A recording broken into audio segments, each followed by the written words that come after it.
Lah nanti kalau itu kamu pakai, ada teori baru. Nanti ada Tuhan berikutnya yang mungkin lebih canggih. Nah, itu repot kan. Nah, makanya itu kan repotnya belajar ilmu kalam itu resikonya tinggi. Lah sampean tak warai, ra usah belajar tauhid sing ruwet ngoten. Tak warai nganggo model Quran. Dan ini mudah sekali, siapapun bisa.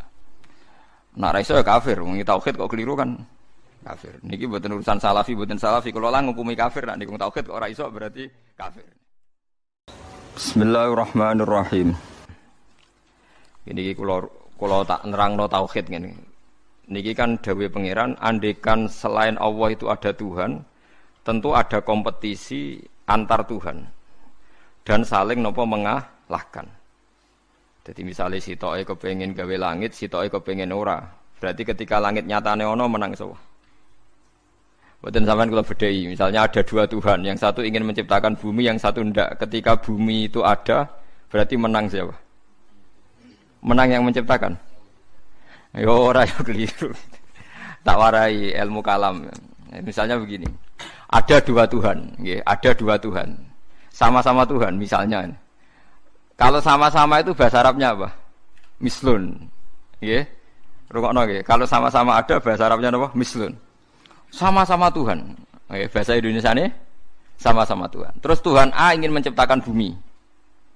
Tuhan B ingin tidak ingin terjadi ada bumi. Lalu itu kira-kira yang jadi itu ada bumi apa tidak ada bumi? Tidak ada kira-kira. Tidak sama-sama. Tuhan A bilang kuni bumi kamu harus ada. Terus bilang B kamu jangan ada. Milih menang yang ada apa yang tidak ada? Loh kok bingung itu? Tidak ada. Tidak ada nanti sampai memenangkan Tuhan yang bilang apa? Tidak ada. Nah itu kalau dalam logika ilmu kalam, ilmu sing bulet, sing diwajib nang pondok-pondok kitab, jenenge ilmu apa? Kalam. Itu kalau cara ilmu kalam pengandian ini salah. Kalau dia itu sama-sama Tuhan, harus sama-sama bisa. Kalau sekali yang satu tidak bisa, ya sama-sama tidak bisa. Dia tidak bisa mengandikan yang satu menang. Ini kalau teori ilmu kalam. Sama-sama Tuhan, sama-sama hebat. Terus pengandiannya yang satu menciptakan bumi sukses, yang satu tidak sukses. Yang kamu bilang sukses itu ya tidak sukses juga. Karena kalau sama-sama Tuhan, sifat kuatnya ya harus sama, sifat ajiznya, sifat lemahnya harus sama. Sehingga kalau yang satu tidak bisa, kamu yang satu harus bilang tidak bisa. Sama-sama apa? Wong sama-sama Tuhan. Atau sama-sama bisa. Itu teori ilmu kalam. Nah, tapi kalau menurut teori sing gampang, kalau sekarang nyatanya ada bumi, berarti menang Tuhan yang ingin menciptakan bumi. Yang ingin menolak bumi, berarti gagal jadi apa? Tuhan. Tapi masalahnya di soal. Kalau dia gagal jadi Tuhan, berarti mantan Tuhan. Nah, itu mari perkara lagi kan? Nah, makanya ini hanya pengandian, yaitu ruwete ilmu kalam. Itu hanya pengandian. Artinya pengandian karena akal manusia itu terbatas, diberi rangsangan, pengandiannya begitu. Nggih, tapi sama-sama enggak mungkin kan? Ada dua Tuhan, yang satu ingin menciptakan bumi sukses, yang satu enggak. Berarti yang satu gagal jadi Tuhan. Berarti Tuhan pernah dua, cuma yang satu sudah kalah. Lah nanti kalau itu kamu pakai, ada teori baru. Nanti ada Tuhan berikutnya yang mungkin lebih canggih. Nah, itu repot kan. Nah, makanya itu kan repotnya belajar ilmu kalam itu resikonya tinggi. Lah sampean tak warai, ra usah belajar tauhid sing ruwet ngoten. Tak warai nganggo model Quran. Dan ini mudah sekali, siapapun bisa. Nak ra iso ya kafir, wong tauhid kok keliru kan kafir. Niki mboten urusan salafi, mboten salafi. Kalau lah ngukumi kafir, nak niku tauhid kok ora iso berarti kafir. Ini sampean kula bedhei ya. Ini saya megang pulpen ya. Terus ini saya megang amplop. HP mohon HP. Kan enggak ada suaranya nanti kalian. Ini pulpen ya, wujud. Mboten niki ruwono, ini pulpen wujud. Ini HP wujud ruwono. Terus ini saya benturkan. Suara ini wujud apa enggak? Wujud. Nah, ketika HP dan pulpen ketemu, bahasa Arabnya apa? Ijtima, kumpul. Ketika saya renggangkan, pisah. Kumpul sama pisah ini wujud apa enggak? Yo keliru. Kumpul sama pisah ini sesuatu yang wujud apa enggak wujud? Ndak wujud. Yang ada itu pulpen sama HP. Kalau ditempelkan orang bilang itu kumpul, kalau dipisahkan orang namanya pisah. Sekarang kumpul sama pisah itu ada ainnya ndak, ada fisiknya ndak? Ndak, itu disebut amrun i'tibariyun. Seperti saya ini punya bapak, namanya Kiai Nur Salim. Kiai Nur Salim punya bapak, namanya Mbah Nur Sam misalnya. Itu juga tidak wujud. Bapak saya dulu dikatakan dia bapak karena ada anaknya saya. Berarti diarani bapak itu gantung ngenteni anak. Jadi zaman belum punya anak, dia itu belum bisa dikatakan bapak beliau. Bareng dua anak iso diarani bapak. Bareng duwe putu iso diarani mbah. Lah saiki bunuah sifat kebapakan, sifat keanakan wujud apa ndak? Ya ndak wujud. Yang hakikate wujud itu Kiai Nur Salim. Sekarang saya Bahak wujud. Tapi keanakan kebapakan ini saling menunggu. Nak sido duwe anak diarani bapak, nak sido duwe putu diarani mbah. Tapi sing diarani putu iku sapa? Zaid misalnya. Yo Zaid iku putu Gus, yo ora Zaid jenenge Zaid. Engko Zaid sekali dia putu yo jenenge mbah. Apa kowe ngomong ngene? Zaid bin nisbat ning mbah iku putu, bin nisbat ning gone putune iku mbah. Misale kowe muni ngono. Lah berarti Zaid iku putu tambah. Ya Zaid sing mesti bener Zaid yo. Zaid. Lah iku ilmu kalam. Lah mulane nak Nabi Isa iku pangeran, berarti dunya iku pernah lama ndak punya Tuhan karena Tuhannya lahir apa? Kemudian. Lah yo pas langit bumi ana iku Nabi Isa ning ndi? Pangerane ning ndi? Nah, makanya ini pinternya Nabi Musa gitu. Jadi ciri utama ulama itu fatonah cerdas. Mergo Nabi Musa tahu nyifati pangeranku gagal, padahal sifatnya seru. Ketika ditanya Fir'aun, ya Musa, Tuhan kamu itu siapa? Wa ma Rabbul Alamin. Jawabnya Nabi Musa sinten? Rabbus samawati wal ardi. Pokoke sing mengerani langit bumi. Jarene Fir'aun jek berkelit ya. Setahu saya kalau saya jalan-jalan di bumi itu enggak ada yang Tuhan kecuali saya. Ma'alim tulakum min ilahin apa? Khairi. Yang jadi Tuhan saya tok. Soal kemungkinan Tuhan di langit, begini Musa, saya akan pilih tahaman ibnili sorhal ali abluhul asbab samawati fa'attolia ila ilahi Musa. Soal kemungkinan Tuhan di langit, aku nyuruh arsitektur saya supaya bangun piramida. Nanti saya akan melihat Tuhannya Musa. Mau saya tantang. Walhasil kalau kemungkinan di langit mau ditantang, kalau di bumi setahu Fir'aun Tuhan itu Fir'aun. Terus Nabi Musa punya jurus kedua. Ini kalau sampai niru tauhid model Quran itu lebih gampang. Rabbukum wa rabbu abaikumul awwalin. Yang menuhani mbah-mbah kamu dulu. Itu separuh pengawal Fir'aun langsung mukmin. Kalau Fir'aun itu Tuhan, berarti mbah-mbahnya dulu ada itu tanpa Tuhan. Karena Tuhannya baru lahir apa? Kemudian. Itu terus, nah ini pentingnya hujah. Separuh kaumnya Fir'aun itu menyimpan imannya karena kalau Fir'aun Tuhan tidak masuk akal. Wong mbah-mbahnya dulu-dulu ada. Berarti kalau Fir'aun Tuhan, mbah-mbahnya dulu tanpa apa? Tanpa Tuhan. Nah itu hujah. Nah hujah kedua yang mudah lagi menurut Quran itu begini. Sekarang misalnya ya, yuridu wa bikumul yusra, Allah itu menghendaki mudah. Itu kalau kita maknani, itu gampang. Misalnya begini, ya ini yang ada nyata dalam sejarah. Ada berhala terpahat dari batu, namanya Lata, Uzza, Manat, Lata, Uzza, Manat. Terus ada yang beberapa yang namanya enggak disebut Quran, kata Hubal, kata napa? Hubal. Oleh orang-orang kafir jahiliyah, Lata itu disembah, dikatakan Tuhan.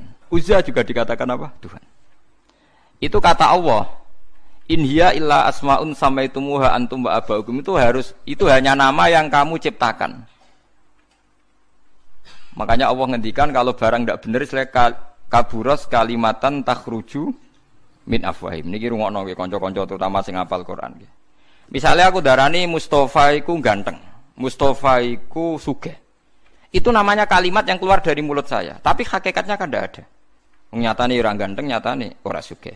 Tapi ini menjadi kalimat karena kadung keluar dari mulut. Kula baleni. Tapi ini menjadi kalimat karena kadung keluar dari apa? Mulut. Misalnya saya bilang, wah Ruhin rambutnya lurus, alim, ganteng, pinter. Ini hanya keluarnya kalimat yang keluar dari mulut. Tapi kan nggak ada kenyataannya. Nah, ketika orang kafir bilang berhala itu Tuhan, itu kalimat yang keluar dari mulut. Nah, kalau hakikatnya ya batu bukan Tuhan, hakikatnya itu batu. Berarti namane pangeran Lata Uzza itu batu apa pangeran? Batu. Nah, makanya kalau Allah mengkritik orang kafir, misalnya Allah dikatakan punya anak, Yesus itu Tuhan. Ngendikane Allah napa kaburas kalimatan takhruju min afwahim. Sungguh kalimat itu satu kalimat yang salah, tapi yang kadung keluar dari mulut mereka. Nomor 2, ada kalimat yang memang benar. Seperti saya mengatakan 1 ditambah 1 2, 2 tambah 2 4. Lah itu baru hak karena nyata. Mbok dikatakan apa enggak dikatakan ya tetap 2 ditambah 2 4. Sama dengan la ilaha illallah. Jadi la ilaha illallah itu sudah wujud sebelum sedunia ngakui la ilaha illallah itu sudah ada apa belum? Kalau bedai. Sebelum ada orang Islam di seluruh dunia, Allah satu itu sudah wujud belum? Sudah. Kenyataan ini sudah ada belum? Sudah. Lah berhubung sudah kadung ada, kita hanya menyaksikan asyhadu, saya bersaksi, a'lamu, saya tahu. Karena sudah ada, makanya disebut fa'lam annahu la ilaha illallah. Wong sudah ada, kita tinggal tahu, tinggal bersaksi. Nah, kalau yang tidak ada itu mbok dikatakan pun tetap tidak ada, itu hanya jadi kalimat yang keluar dari mulut, wong barangnya tidak ada. Itu disebut apa? Kaburas kalimatan takhruju min afwahim. Iyaquluna illa kadziba. Jadi kalimatnya itu ada, tapi fakta yang ditunjuk kalimat itu tidak ada. Faham ya lah. Mulanya ciri utama agama itu qul ja'al haqqu wa zahaqal batil. Barang hak itu pasti ada, yaitu Allah. Barang batil ya pasti tidak ada. Pangeran telu itu tidak ada. Watu dadi pangeran ora ono. Santet ngasari ndadekno aku mati ku ora ono. Mulane kula nek santet wong ora tau ndonga tolak santet. Wong cara kula santet mboten enten. Nah, percaya jajal kok sing mati ra kowe, paham gitu. Dadi niki gitu. Memang enggak ada. Lho soal misalnya tapi wonten Gusti yang mati ana dome ning wetenge ngene. Ya sing ana dom. Iku jenenge ora santet biasa wedok. Lah nek mati kena santet itu biasa kepelides truk ya mati. Kena virus. Cara kula dipanteni santet itu malah lambat, kadang 3 dina lagi mati. Jas pleng truk. Jas pleng meneh pesawat. Jadi niku sing paling angel ning gone bab-bab tauhid. Sebenarnya tauhid itu gampang, mboten jelimet. Makanya Allah melatih kita yuridu wa bikumul yusra. Andekan manusia seluruh dunia dipoling untuk melihat Lata dan Uzza. Itu apa? Enggak usah ada orang Islam, enggak ada orang kafir, enggak usah intervensi. Pasti mereka jawab itu batu. Andekan Isa Yesus itu dipampang di dunia, orang poling, orang Islam kafir, enggak ada yang intervensi. Pasti akan bilang itu manusia. Paham ya? Tapi lewat rekayasa dicitrakan itu Tuhan. Lata Uzza dicitrakan itu Tuhan. Nah, itu disebut wa makaru wa makarawa. Jadi dimakru. Dia didesain sedemikian rupa. Misalnya di Yunani itu orang kalau bilang Tuhan itu akal, makanya bilang logos. Log itu logos. Tuhan itu arot. Niki rungokno aja sampai salah, nak salah kafir sampean. Tuhan itu arot, Tuhan itu sifat. Jadi Tuhan itu tidak ada zatnya. Kemudian logos ini nempel di Yesus kata orang Kristen.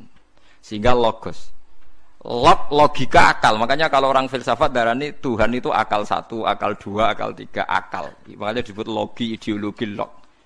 Nah, pertanyaannya kemudian saat Allah itu arot, Allah itu log, kemudian belum ada tempatnya Allah bergentayangan di mana? Sebelum Yesus ada terus lalu Allah bersemayam di mana? Terus ada orang Majusi bersemayam di api. Nanti kalau orang kafir jahiliyah bersemayam di arca-arca itu. Yang orang kuno Majusi di mana, di gunung apa? Mungkin orang Sugian di gunung Kawi macam-macam itu terus. Wah itu kan terus jadi repot. Repotnya adalah kalau sifat itu harus nempel di zat. Dan zatnya mana enggak jelas. Itu satu. Nomor 2, sifat itu sama mausuf itu mesti dulu mausufnya. Nah, makanya kata ahli ilmu kalam, jangan pernah kamu mengatakan Tuhan itu sifat. Kalau Tuhan sifat nanti butuh nempel napa? Zat. Makanya terus kita diajari walillahil asmaul husna. Allah itu zat. Kemudian pada zat ini ada asmaul husna. Jadi mulai dulu Allah itu al-qayyum, zat yang berdiri sendiri. Nah, ini pentingnya ngaji. Mulane wong alim-alim mesti wali. Ana wong alim ra wali, goblok-gobloke wong alim. Mergo seneng dhuwit. Kudune wong alim iku wali. Mulane Imam Syafi'i ketika disebutno wali si A wali si B jare. Nah aku ra wali ning dunya ora ana wali jare. Dadi idza lam takunil ulama auliya alillah fama ala wajil ardi min waliyin. Nak ulama wis gak wali ning dunya wis ora ana napa wali. Karena hanya ulama yang bisa menjelaskan kenapa harus ada tauhid. Nah ulama ngerti logikanya. Fa'lam annahu la ilaha illallah. Kamu tahu. Loh, bisa diketahui itu karena barangnya sudah hak, sudah wujud. Kalau barangnya belum wujud kan tidak bisa diketahui. Misalnya begini, berhala Lata Uzza itu yang bisa diketahui satu, bahwa itu batu. Karena batu itu wujud, ya, batunya itu wujud. Tapi sifat ketuhanannya Lata Uzza tidak wujud. Makanya nggak bisa diketahui. Wong nggak wujud. Angger barang ra wujud kan nggak bisa nopo diketahui. Yang bisa diketahui hanya barang wujud. Makanya fa'lam annahu la ilaha illallah. Harus tahu. Tapi andai kan kita tidak tahu pun ya tetap Tuhannya Allah. Tahu atau tidak tahu. Nah, ini di sini Quran sering bilang kul aminu bihi aula tu'minu. Cek kowe iman cek ora iman ini enggak ada pengaruhnya bagi wujudnya Allah ning zaman azali. Di kula baleni malih itu memang jadi dulu itu orang-orang terjebak ketika Tuhan ning Yunani dianggap logos log. Kemudian di Timur Tengah Tuhan itu dianggap satu arot sing nemplek sifat sing nemplek ning berhala-berhala. Engko ning gone daerah Majusi ning wasani sing nemplek ning napa geni macam-macam. Mon niku walhasil akhirnya semuanya itu kalah dengan tauhid sing digawa Kanjeng Nabi Muhammad sallallahu alaihi wasallam. Bahkan sekarang tiang Nasrani pun itu tidak pede dengan teori trinitasnya. Orang kan sekarang tahu semua kan perdebatannya Ahmad Didat sama Stanley Fischer itu macam-macam. Itu kan sampai ada seorang mahasiswi dari Swiss ketika yakin sifat Tuhan yang dijelaskan Ahmad Didat bilang sepertinya Tuhan Anda lebih menarik. Karena dibilang Tuhan Islam itu tidak punya anak, tidak diperanakkan, tidak ada padanannya. Kalau Tuhan Anda ini padanannya banyak gini-gini terus itu ada orang tertarik. Sepertinya Tuhan Anda lebih menarik. Karena sifatnya lebih apa? Ya lebih menarik. Terus tadi maknanya walat itu kalau menurut ilmu kalam itu dua. Walat itu anak fisik, anak gen. Atau walat maknanya tawalud, konsekuensi dari satu hal. Tapi tidak karena diciptakan. Itu tadi misalnya HP dan pulpen ini benturan itu menimbulkan suara. Suara ini diciptakan HP apa suara itu tidak ada yang menciptakan? Yuna ilmu kalam dibahas. Nak kamu bilang diciptakan HP, HP-nya sendiri tidak merasa menciptakan. Batu sama batu benturan terus ada suara. Kamu bilang diciptakan siapa? Diciptakan batu. Batunya takoi, kamu yang menciptakan suara itu. Enggak, saya tidak punya akal kok. Paham? Nah, lalu yang menciptakan suara itu siapa? Suara itu udah ada. Yang ada itu kamu dengar suara. Soale kupingem darani ngono iku swara. Tapi nak cara akal darani sing ngono apa ya watu. Watune apa benturan. Iki cara ilmu kalam. Lah suarane piye kupingku swara. Ya sudah begitu aja dah. Jangan sampai kamu menganggap kejadian alam ini kebetulan.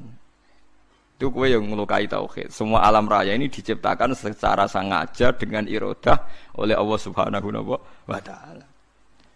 Jadi lam yatawallat min wujudihi syai'un. Jangan sampai kamu berkeyakinan setelah Allah wujud otomatis makhluknya wujud. Berarti wujudnya makhluk tanpa kehendak Allah. Itu keliru. Itu ya termasuk tawalud. Kalau kamu meyakini begitu berarti terjadi keyakinan apa? Tawalud. Setelah ada Allah otomatis makhluknya ada. Itu ya dosa besar. Kafir. Nanti mau dosa besar tapi napa? Kafir. Mulane paling angel nggih. Mulane tapi gini kula suwun nek sing seneng rabi ya rabi, nek seneng mangan nggih napa? Mangan. Setan niku paling mangkel iku mbek wong mangan utawa wong rabi sing nglawan setan. Mergo sakwise tauhid iki sukses iki dawuh Kanjeng Nabi kula mboten gawe-gawe. Sing nyelametno manusa iku al istirwah bil mubahat, menikmati barang mubah. Dadi wong nek wis usul ning pangeran ditakoki kowe sing gawe sapa? Ya pangeran. Hadhil jibal sapa sing gawe? Allah. Wis terus suwe-suwe setan utakok, faman khalaqallaha. Terus Allah dhewe asal usule iku ndi? Ngendikane Nabi nek wis pertanyaan faman khalaqallah, atau Allah sendiri itu asal usulnya gimana? Saat wujud itu bersama siapa? Terus pas dhewean iku piye? Falyantahi, maka kamu harus berhenti. Kula sebagai wong alim sing saged ngaji wis sering was-was ngoten. Biasanya tak tinggal gamelmi, lho ngerdalu tak tinggal gamelmi. Baru ngemi terus gawe kopi Nescafe kan. Tak tinggal delok TV ya, TV film-film sing lucu-lucu. Setane mesti ngenteni badhe godho tak tinggal itu. Mulane delok TV wong alim iku luwih ibadah timbang salate ruhin, paham? Kula niku nganti kadang delok iki filme cilik-cilik mulai masak sampai napa niku. Wah sing lucu-lucu. Lah bojo kula nganti niteni, Gus Pak delok TV mesti lucu-lucu. Mulai koboi kampung sampai pokoke sing lucu. Nggih perkara nek setan wis was-was niku terus tok ndi-ndi. Nak kabeh sing gawe Allah iku piye? Sok ben iku piye? Nak ning swarga selawase iku opo wae?